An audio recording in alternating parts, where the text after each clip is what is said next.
Alright everybody, welcome back to MECH. Wads is back. I'm not dead, I promise. I know it's been about a month since I managed to post anything, but I haven't really had a chance to get out. As you can see, I've moved into a brand new nest like I said I was going to, and with the outbreak and everything, I haven't really had a chance to get out and do anything. I've just been about being here at the house and going to work, but I'm finally going to get back to it. Once the outbreak starts to settle down, I'm going to try and get out and get more content for you guys, but until then, I'm going to try and bring a few things. As you know, from the title, brand new deck profile coming from me right now. I'm going to deliver it straight to you, and it's called Cogged Drain. And of course, that means I'm going to be using my boy, Sergeant Cog. Personal fan of this guy. When I pulled him, I wasn't huge on him, but as time passes, I find that I like him more and more with the different builds, and I'm going to try and get more use out of him. That being said, let's go ahead and dive right in. Alright, I'm going to go ahead and let you guys see the bot lineup to start, like I always do. And as I said before, it starts with Sergeant Cog, the Weaponizer, ranged, always nice. 4 attack, 12 health, 1 defense, no skills, but when he dies, you get to flip him over and he becomes Heavy Force Defense Breaker Cannon. And when you play him, you get to draw a card for every character you have on the battlefield, and then you get to play an upgrade on each of them. The +4 alone is amazing. It's basically giving you a free grenade launcher on somebody. But then you get to play all those extra upgrades, and you all know that that is amazing. So let's go ahead and flip him back over, and I'm going to introduce these guys as a group. We got the Off-Road Patrol with Powertrain, Mudslinger, and High Jump. Now, I think these guys are great, and I find that I have left them more or less underused. Powertrain gives everybody Bold 1, so that's already fantastic.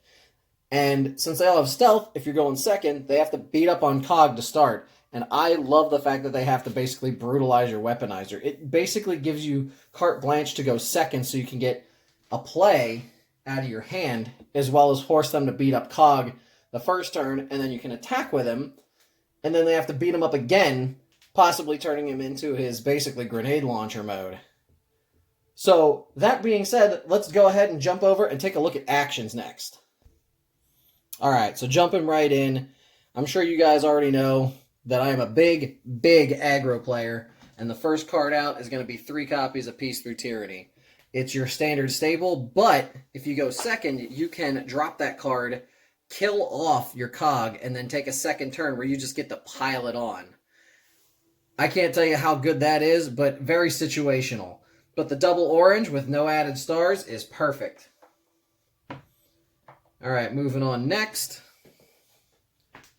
I just recently got these, so I'm giving them a try. I'm not sure how well they're going to work. I got 3 copies of All Out Attack in here.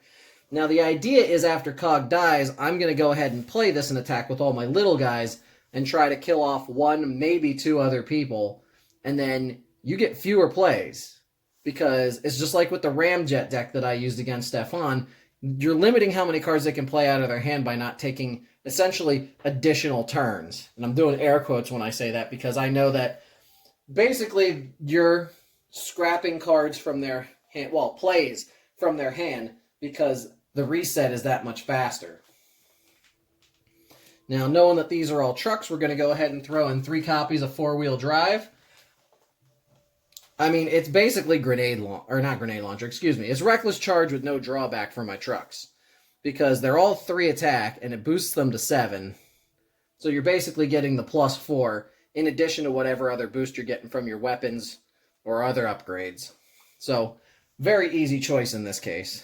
That being said, I'm also running 3 copies of Reckless Charge.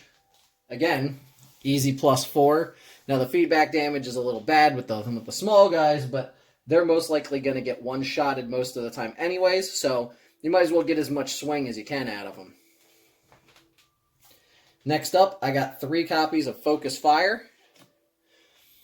I personally love Focus Fire. I've been trying to make it work since before Airstrike Patrol was popular, and I've used it on and off because some decks I liked it in, and some decks I found it fell flat in. This is one of those ones where I feel like I can utilize it, but there's a lot of times that I just let them fizzle when they get flipped, because there's other things in my hand that I don't feel like getting rid of. But it's nice to have in case I don't have, say, a Supercharge or a Reckless or whatever, so I can go ahead and build up my next Supercharge.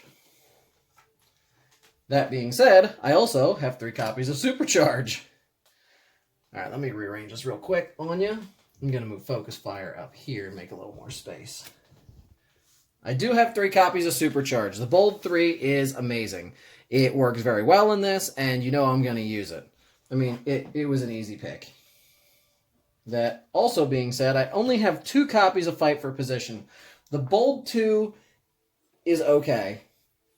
I don't really use it for the Black Pit, but it's nice if one of my smaller guys is swinging, someone flips a lot of defense, get a little bit of Pierce, but for the most part, we're going for big numbers versus big Pierce. I got 2 copies of Confidence. I originally had 3, but I needed to make some room. And I like being able to dig for actions. It's basically giving me access to be able to dig to try and get to my all-out attack so I can just pile it on with them all at once. Basically sacrificing one of my smaller guys in the process, because if Cogg's still on the battlefield, they're not going to attack him. Alright, I got 2 copies of Espionage here. I needed more white pips, I needed more green pips, so it was an easy pick on that front, but also it is nice to be able to take things away from the opponent. Stefan has used this card against me to great effect for a long time, and I have come to appreciate that it is very useful. Now I'm going to do the next 2 together, even though they're singles. I've got 1 copy of System Reboot and 1 copy of Backup Plan. Now I was originally going to do 2 System Reboots. One of the reasons I didn't was because they were in another deck and I didn't feel like digging for it or digging up proxies. But the more I thought about it, the Backup Plan made sense. I needed the extra white pip.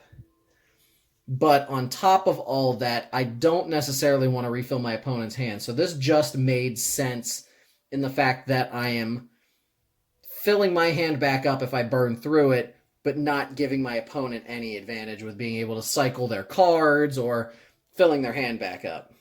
But that's pretty much it for action, so we're going to go ahead and jump forward into the upgrades. Alright, starting up with upgrades, I got 3 Improvised Shield.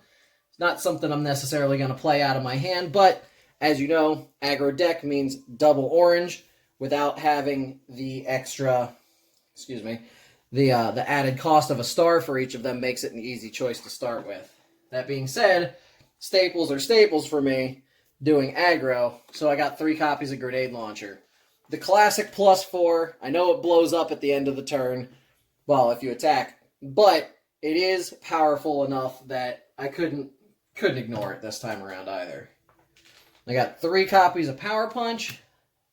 I thought about Erratic Lightning originally, but the -1 defense just wasn't... My brain just wasn't having it. Not to say I won't try it again in a later build, but I liked Power Punch more. This build evolved from several other builds that I tried, so Power Punch was in a lot of them, which is why I stuck with it, but I do enjoy using it, and I feel it works well with this build, especially because there's hardly anything that isn't orange, or at least doesn't have 1 orange pip on it. So it works well. I got 3 copies of Matrix. Now, I understand that Powertrain is the only one that can use it for its full benefit, but I can put it on anybody for a +1, and it's a utility. So it does make it useful in the fact that any of my characters can just get a static +1 from equipping it. Say, if when the defense breaker cannon goes off, I can slap 3 of those down. And while Powertrain's the only one that's going to share the extra +1, the other guys can still benefit from the static +1 that it provides to Autobots. Alright, going down a little bit further, I've got 2 Bashing Shields. Classic aggro, removes defense, get rid of that force field, or, I don't know, composite armor. You see a lot of tanks out there, or get rid of really anything that's an armor. You guys know how this works. And there's not really much I can say more to it. Now, I know getting to here puts me at 40 cards, but going back to my days, anyone who knows me well enough knows that I used to be on sum equals 41. So I went with the extra 1 card because I felt like I needed this in my deck, and I have 1 Enforcement Batons. It gives me an extra green pip, so I can throw away some of those doubles, like my Improvised Shields or my Peaceful Tyrannies if I don't want to use them, to get them back in cycle. But also it helps me get rid of weapons, and weapon removal right now is really good, especially with Battle Masters and Weaponizers and all kinds of stuff running around. And I can probably feel that this is going to be a good card in the future still too. I feel like it's future-proof pretty well being orange, giving the +1 attack, and as well as how the green pip is what really makes it good.